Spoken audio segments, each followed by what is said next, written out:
Okay, here is the Contemporary Hotel Tower Room 4105, and this is a resort view double room with actually it looks like two queen beds,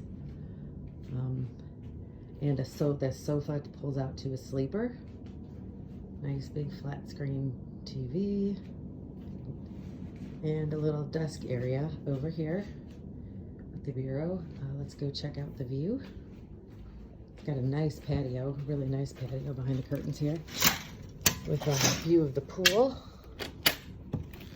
And if I can get the door open, here's the view from room 4105. Got a pool view. That's Bay Lake Tower over there. Bay Lake, water park.